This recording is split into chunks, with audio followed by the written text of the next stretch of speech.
Eh, LAF kick, toujours pas friqué, on taffe les gammes, les fréquences. Dehors c'est friki, tout le temps fliqué, ouais pour mes gars c'est stressant. Le briquet, consomment d'essence, que le cœur bientôt la fin, je le pressens.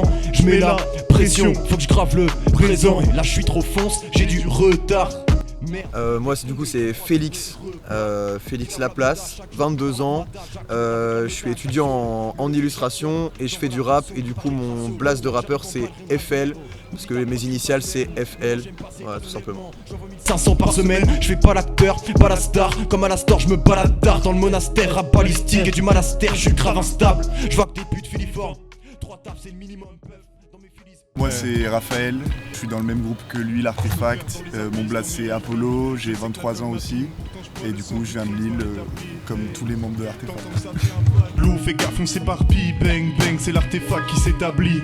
C'est parti, je frappe fort, tant que le rap il t'absorbe. Je roule sur la concu, elle entend pas le bruit du... Et je rappe pour ceux qui se butent au taf, c'est vrai, je suis plutôt calme. Mais quand le beat se lance, mes façons violentes comme un budokai. Énervé comme un lion en cage, je suis plus que l'ombre de...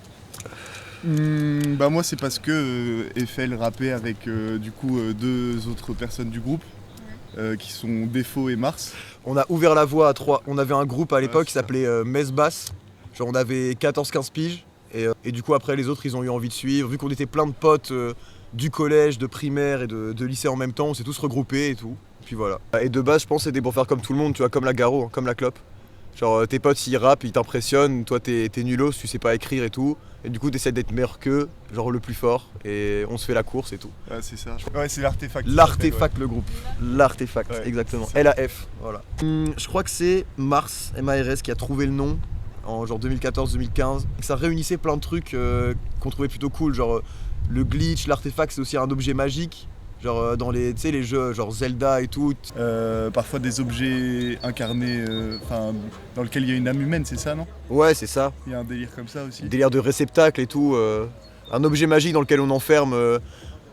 Ouais, la lampe magique d'Aladin par exemple c'est un artefact en soi, par exemple. Ouais. Ce genre de truc. Et aussi la définition du mot artefact, c'est toute production humaine. Un délire, un intérêt du fait qu'on est 8, plus un ingé son, qu'on travaille avec des clipmakers, des beatmakers, etc. Plein de gens qui créent des formes d'art, des formes de production culturelle qui sont donc de la production humaine. Ouais. Qui font qu'on a bien aimé le délire que ça rassemble un peu tout ça. De ouf.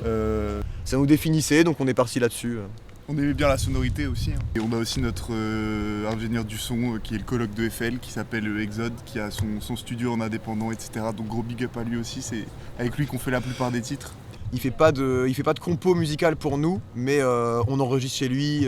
Il va mixer les sons, on va faire des maquettes, tout ça. Il fait du sound design, des trucs comme ça. Ouais. Les prods dans le rap c'est un délire, c'est compliqué. Soit tu les cherches sur internet et tu te démerdes et t'écris dessus, soit t'as des potes qui peuvent faire des instrus et du coup tu crées plus à la source avec eux un morceau, ça dépend. On fait un peu de tout en soi. On a pas mal de connaissances qui font de la prod, donc, mais qui sont en connexion avec notre groupe, mais qui sont pas directement au sein du groupe. Sinon, des beatmakers qu'on trouve sur internet aussi, on peut un peu de tout. Leur acheter des prods, tout ça. Un peu de tout en soi. Et parce que tu peux en kiffer une, et par exemple t'écris ton texte dessus, parce que t'as une inspi dessus, je sais pas, la mélodie, ça t'inspire un thème ou quoi, t'y vas, et puis au bout de 2 semaines, tu dis, moi je suis le champion pour ça par exemple. Tu te dis en fait non c'est pas celle-là qu'il me faut et du coup tu vas essayer de trouver une autre prod avec le texte que tu as déjà écrit et ça peut être sans fin en soi hein, genre, ouais c'est ça, au début quand tu commences à rapper on va dire qu'on a tous à peu près rappé sur les prods vraiment classiques du rap, ouais. Les Mobb Deep, Wu-Tang, tout ça. DJ Premier, beaucoup, comme beaucoup de jeunes rappeurs je pense. Ouais, sauf les jeunes rappeurs de maintenant parce que ouais. Les jeunes rappeurs de maintenant ils commencent à faire de la trap, ils chantent et tout, là c'est bien. Nous on a commencé en mode technique, ouais, old school et tout à mort. East Coast. Après tu développes ta personnalité, ton identité et ça t'oriente vers certains types de prod selon le type de rap que tu vas faire. Ça dépend d'un mood général aussi. Hein. Ouais je pense, ça dépend d'une ambiance, puis ça dépend de la mode qu'il y a autour. Au final on a beau dire ce qu'on veut, genre on s'est mis à faire des trucs plus trap et tout quand ça a commencé à arriver en fait. Ouais, voilà, c'est ça. Alors quand on a commencé, genre 2013-2014, ça commençait à peine à être à la mode, le délire, enfin ça revenait à la mode, le truc old school, avec les Nekfeu, les Alpha One, 1995, ces trucs là. Et puis l'avantage qu'on soit 9 dans le groupe, dont 8 rappeurs, c'est que on va avoir des affinités avec certains, donc parfois il y a 2-3 rappeurs qui sont sur la même longueur d'onde pendant un moment, ils vont trouver une prod qui va leur convenir au mood dans lequel ils sont à ce moment-là. Ouais, exactement. Et on n'a pas tous les etc., mêmes quoi. influences. Ouais. Il y en a qui vont plus kiffer certains trucs dans la musique, certains styles de rap et tout, mais on se rejoint tous. C'est ça qui est intéressant dans un groupe à plein, quoi. On peut jamais. On est toujours au courant de tout ce qui se fait dans le rap, vu qu'on est 9 à en écouter. Ça fait 18 oreilles en tout, tu vois. Donc, Ouais, c'est ça.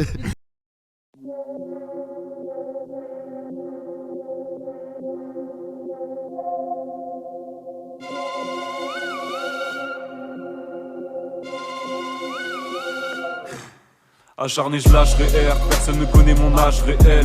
Sans d'Algérie, j'ai la dalle depuis que je suis né. Ma chérie mérite le TH, mais elle HFL, Phéno, Lupin, défaut, Apollo, Marseilleux, c'est l'artefact. Belek, c'est l'heure de se fight. Toujours dans le Banks, comme Jar Jar, ça me fait Banks. Sur monsieur l'âge, enfer de l'argent. Oh putain. Notre défi. Alors vas-y, je commence. Moi de base, pour savoir ce que c'était que le rap, je me suis basé sur les initiales. C'est Rhythm and Poetry. Ça peut être de la chanson française, genre du Brassens, du Léo Ferré, comme ça peut être des artistes rap de maintenant. Du coup, je trouve que c'est assez large comme définition.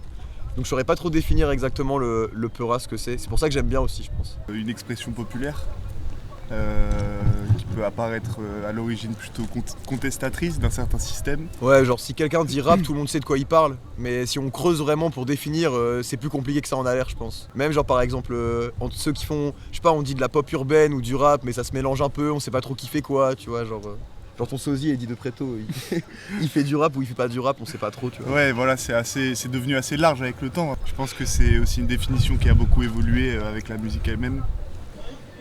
Je pense que c'est assez compliqué de donner une définition vraiment formelle. Et genre en ce moment par exemple dans le Nord on voit que ça commence à bouger, donc tout le monde ça rassemble un peu tout le monde. Mais c'était pas le cas il y a genre 8 ans, chacun faisait son truc dans son coin et tout.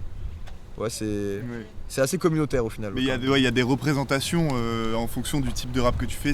Ouais. Et le public et les autres rappeurs vont avoir une représentation de catégoriser un peu la musique qu'un groupe ou un rappeur fait dans telle voilà. école de rap. Et du coup, les communautés vont se former aussi en fonction de ces représentations. C'est ça, puis il y a des sous-genres musicaux. Enfin maintenant, le rap c'est comme le rock il y a genre 30-40 ans, ça devient tout et n'importe quoi. Tu vois, il y a de la drill, de la grime, du cloud rap, du rap old school et tout. Et en plus de ça, il y a genre le rap typiquement, je sais pas, parisien ou marseillais. Qui est ou différent, bien sûr. Qui est encore différent. Donc il y a plein de sous-genres, de sous-catégories. Et des fois c'est la guerre, et des fois c'est l'amour, quoi. Et ouais, c'est clair que le rap, c'est ça, mais ça permet à tout le monde de parler en soi, tu vois. C'est pas comme quelqu'un qui fait 9 ans de saxophone au conservatoire. Le rap, n'importe qui, avec un PC, un micro, il dit ce qu'il veut, ce qu'il a envie de faire. Ça donne la parole à un nombre assez large de personnes et c'est ça le truc le plus intéressant, je pense, dans la discipline, tu vois. Ouais, je suis d'accord, ouais. C'est ça qui fait qu'on continue aussi, je pense.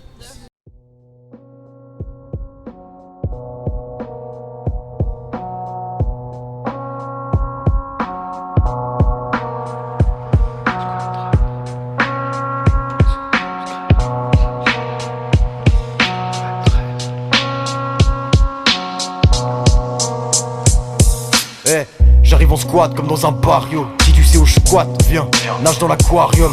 Respecte les squats, rappeur de surface, tu restes sur place. Avec mes squales, en escadron, c'est pour la mif comme squatra. Pas de question frère, on tape des sons secrets dans des grandes capes. L'inspiration, je sais pas, ça dépend.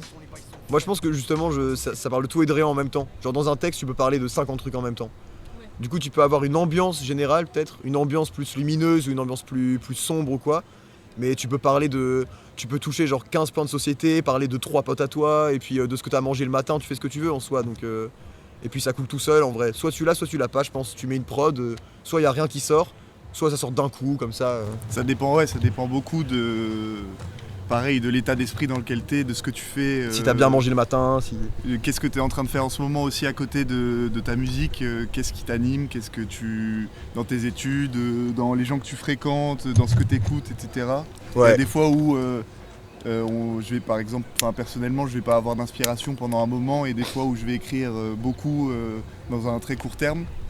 Et c'est vrai que c'est un peu inexplicable l'inspiration. Je pense que c'est aussi à force de pratiquer, on arrive à se créer une inspiration au lieu d'être juste porté par elle comme c'est le cas au début. C'est le seul truc un peu mystique là, l'inspiration. Ouais, c'est le truc des artistes là, faut le laisser là où c'est sans trop essayer d'expliquer. Ouais, en fait écrire un texte, tu peux faire ça juste pour t'amuser, je pense. Déjà dans un premier temps, pour passer un bon moment, pour pour faire un son, je sais pas, gaulerie ou retrouver tes potes aussi, parler de tes états d'âme, hein, de ce qui va pas, la situation politique, sociale qui est autour de toi. Enfin, on parle de plein de choses et ça crée une émulation, je pense. Pour moi, dans toute production musicale comme dans toute production artistique, il y a une dimension politique qui est inhérente à la production elle-même, puisqu'elle existe dans un contexte socio-économique, socio-culturel et sociopolitique particulier. Il parle bien. Qui fait que un type de musique ne peut apparaître que dans une dimension particulière et ensuite se généraliser et s'étendre. Et après, dimension politique ne veut pas forcément dire dimension engagée, mais le rap a cette dimension-là. Toi, en tant qu'être social, tu politises déjà de base. Donc, musique à texte, dans lequel le texte joue un rôle très important et ça a été surtout au début utilisé dans beaucoup de mouvements contestataires, etc., pour dénoncer certaines choses, pour porter une voix qui n'était pas forcément écoutée. En tout cas, ça a été un moyen de propager cette voix-là. De ouf. Et du coup, je dirais que personnellement, dans mes textes, pour moi, cette dimension de politique engagée, elle est importante, mais elle n'est pas forcément toujours présente parce qu'il y a des fois où on a envie d'écrire des textes plus pour le délirer, pour s'amuser, pour rigoler, etc. Et des fois, ça va être beaucoup plus, on dit conscient, mais en tout cas pour faire passer certains messages, certaines idées qu'on peut porter. Ouais, c'est ça, il y a de au tout, travers quoi. de la musique. Ouais, carrément. Je sais plus qui disait qui peut prétendre faire du rap sans en prendre position. Je sais plus, peut-être Youssoupha qui disait ça ou quoi. Je pense que c'était vrai à l'époque. Maintenant, c'est plus le cas du tout. Et après, pour moi, je pense que ceux qui disent qu'ils ne prennent pas position prennent position quand même. Sans faire gaffe, sans faire exprès. Ouais, voilà, sans Malgré forcément en être conscient, mais c'est Ouais. une prise de position de faire du rap de telle façon plutôt que de telle autre façon. Dans tous les cas, t'as un style de vie, t'as un délire qui te donne ton identité, quoi. Donc, Et puis moi en tout cas, je fais bien la différence entre, on va dire, le rap entre guillemets populaire qui va se créer en indépendant ou dans les sphères underground ou voilà, vraiment avec des studios autonomes, indépendants, etc. Donc qui vient plus d'en bas, et le rap qui est créé dans l'industrie à destination des classes populaires, qui est là plutôt pour moi dans une forme en fait de conditionnement de certaines classes pour leur faire passer une certaine façon de penser, une certaine façon d'agir, de consommer, etc. ouais. Qui est devenue très présente aujourd'hui avec l'industrialisation de la musique rap, etc. Ça, c'est... Ouais, faut en avoir conscience de ce truc-là. Après, bon voilà, c'est pour le meilleur et pour le pire en même temps. Et c'est Ouais. Le rap, c'est le style de musique le plus écouté maintenant. C'est le truc le plus à la mode. Donc, y a toute la société dedans, quoi.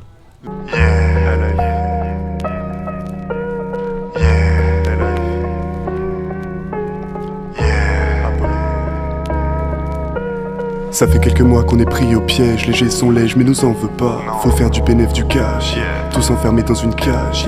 Je fais des rêves où je vole au-dessus de l'Adriatique, et puis je prends le beat comme fou. Merde, je révolutionne classique shit. L'équipe est là, les pesetas sont à la porte. Bateau pirate, quitte le rivage mais je monte pas à bord. Non, monte pas à bord, Je me sens comme agent Cooper, mes rêves sont fous, la drogue me forise. Parfois je danse dans la forêt, puis je m'évade dans des forêts. Faut que je les kill sans limite comme Bill avant de rejoindre l'asile, Faut que je les kill sans limite comme Bill, puis je ferai le tour de la ville, J'observerai ce que j'ai perdu.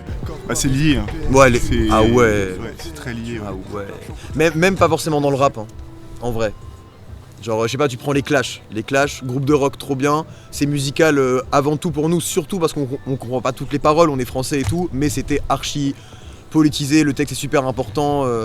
Il y a même des morceaux des fois que moi je kiffe pas du tout, et quand je comprends le texte et que je vois ce que ça veut dire, je me mets à kiffer de ouf. Des fois t'écoutes un texte de rap et qu'est-ce qui va te mettre le frisson? Est-ce que c'est le violon dans la prod, ou est-ce que c'est telle formulation, telle tournure de phrase que le mec a trouvé qui va te mettre un frisson comme as? C'est les deux en même temps, donc dans tous les cas t'écoutes de la musique et puis ouais, le texte pour moi c'est pas dissociable, quoi. Les deux c'est ensemble. C'est super différent, je pense, le studio et la scène. Le studio c'est genre super intimiste, t'es avec tes potes et tu peux faire tout et n'importe quoi dans des caves sombres, loin des regards. Alors que sur scène, t'es sur scène, quoi. T'es avec 300 personnes en même temps et puis t'es dans une sorte d'état second et tout. En fait, c'est deux états seconds genre trop différents, je trouve. Ouais. Mais moi je saurais pas choisir perso, je sais pas toi. Et c'est vrai qu'il y a différents moments Ouais. Dans lequel on peut faire du rap et qui nous renvoie pas du tout les mêmes sensations.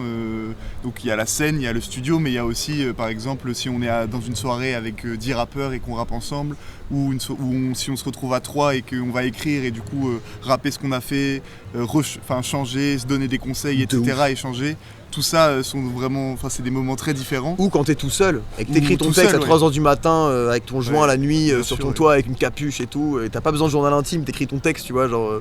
Après moi j'ai tendance à préférer la scène parce que déjà par rapport au groupe je trouve que c'est là où on s'est le plus retrouvé. Mais le studio c'est intéressant aussi, mais c'est vrai que c'est très différent, il y a plus de pression je trouve au studio parce qu'il faut se mettre dans son truc.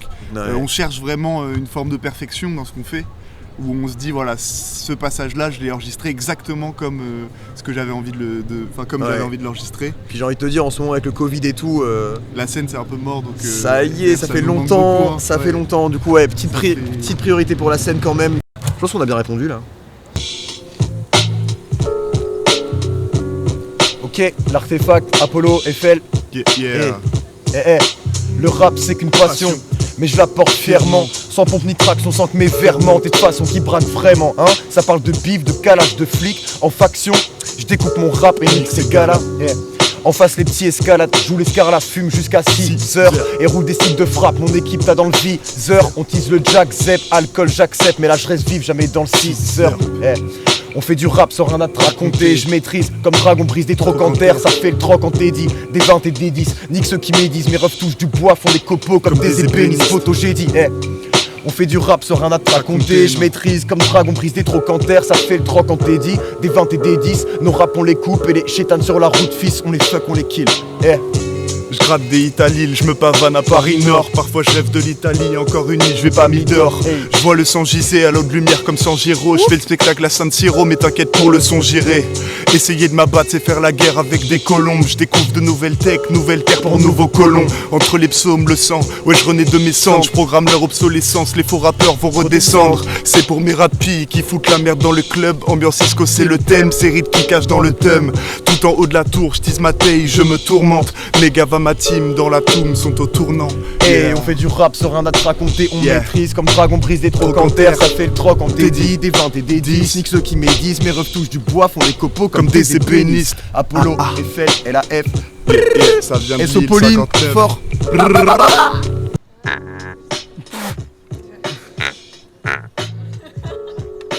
parce qu'il y a le bout de truc là.